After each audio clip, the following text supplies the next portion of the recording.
ലായന എന്ന് പറയുന്ന പേജ് എങ്ങനെയാണ് സ്റ്റാർട്ട് ചെയ്തെന്നുള്ള ഒരു ചെറിയൊരു അതാന്നൊക്കെ കേൾക്കുമ്പോൾ നിങ്ങൾ വിചാരിക്കണ്ടാവും ഒത്തിരി പഴയതാണ്. അത്ര പഴയതൊന്നല്ല, ഒരു 2018-19 ആ കാലഘട്ടത്തിൽ നടക്കുന്ന ഒരു കഥയാണ്. കാലഘട്ടം എന്നൊന്നും പറയേണ്ട ആവശ്യമില്ലാന്ന് തോന്നുന്നുണ്ടല്ലേ.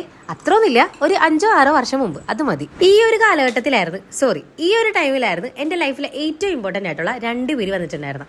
ഒന്ന് എന്റെ ഹസ്ബൻഡും പിന്നെ എന്റെ ബെസ്റ്റ് ഫ്രണ്ട് കുഞ്ഞാപ്പിയും. ഈ പറഞ്ഞ 2 പേർക്കും ബിസിനസ് എന്ന് പറഞ്ഞാൽ ഭയങ്കര ഭ്രാന്തായിരുന്നേ. പക്ഷെ എനിക്കെപ്പോഴും കംഫർട്ട് സോൺ ആയിട്ട് ഫീൽ ചെയ്തിട്ടുണ്ടായിരുന്ന 9 to 6 ജോബ് ആയിരുന്നു. അതുകൊണ്ട് തന്നെ എന്റെ ലൈഫിൽ ബിസിനസ് എന്ന് പറഞ്ഞ ഒരു കാര്യമേ പോസിബിൾ അല്ലായിരുന്നു. പിന്നെന്താ, അവരുടെ കൂടെ കൂടി എനിക്ക് ഈ ബിസിനസ് തലക്ക് പിടിച്ചു തുടങ്ങി. അങ്ങനെ എവിടെങ്കിലും എന്തെങ്കിലും എത്തണമെങ്കിൽ ബിസിനസ് വേണമെന്ന് മനസ്സിലായി. പക്ഷെ എവിടെ നിന്ന് തുടങ്ങണം, എങ്ങനെ തുടങ്ങണം, എന്ത് തുടങ്ങണം എന്ന് പോലും നമുക്കൊരു ഐഡിയ ഉണ്ടായിരുന്നില്ലേ. അങ്ങനെ ചുമ്മാ ഇരുന്ന് ഇൻസ്റ്റാഗ്രാമൊക്കെ ഇങ്ങനെ തോണ്ടിക്കൊണ്ടിരിക്കുമ്പോഴായിരുന്നു ഇമിറ്റേഷൻ ജ്വല്ലറീസ് ഒക്കെ ഒരുപാട് പേര് യൂസ് ചെയ്യേണ്ടത് എനിക്ക് മനസ്സിലായത്. നമുക്ക് ബിസിനസ് ചെയ്യാൻ വേണ്ടിയിട്ട് ഐറ്റംസ് വേണമല്ലോ. അപ്പൊ അതിന് വേണ്ടിയിട്ട് ഞാൻ ഒരുപാട് ഷോപ്പിൽ പോയിട്ട് ഒരുപാട് റിജക്ഷൻസ് നേരിട്ട് വാങ്ങിച്ചിട്ടുണ്ടായിരുന്നേ. പക്ഷെ ഞാൻ തളർന്നില്ല, ഒന്നും കൂടി ട്രൈ ചെയ്യാന്ന് വിചാരിച്ചു. അങ്ങനെ ഞാൻ ഡയറക്റ്റ് സപ്ലൈസിന് അന്വേഷിച്ചു തുടങ്ങി.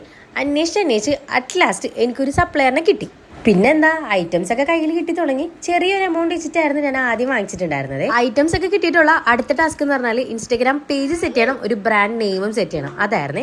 അങ്ങനെ എല്ലാം സെറ്റ് ചെയ്ത് ലാസ്റ്റ് ആയിരുന്നു ഈ ലായന എന്ന് പറയുന്ന പേര് ഞാൻ സെറ്റ് ചെയ്തിട്ടുണ്ടായിരുന്നേ. അൽഹംദുലില്ലാ ഇപ്പൊ അടിപൊളിയായിട്ട് ഒരു 20+ കസ്റ്റമേഴ്സിന് ലായനയിലെ പ്രോഡക്ട്സ് ഞാൻ സെയിൽ ചെയ്തിട്ടുണ്ട്. അങ്ങനെ ഒട്ടും ബിസിനസിനോട് താല്പര്യമില്ലാത്ത ഞാനും ഒരു ബിസിനസ് സ്റ്റാർട്ട് ചെയ്തിട്ടുണ്ട്. അപ്പൊ ഇതായിരുന്നു നമ്മുടെ ലായനയുടെ സ്റ്റോറി ആയിരുന്നേ. അപ്പൊ എല്ലാവർക്കും ഇഷ്ടമായിട്ടുണ്ടെങ്കിൽ ഫോളോ ചെയ്ത് സപ്പോർട്ട് ചെയ്യണം കേട്ടോ. Okay bye. Okay, bye.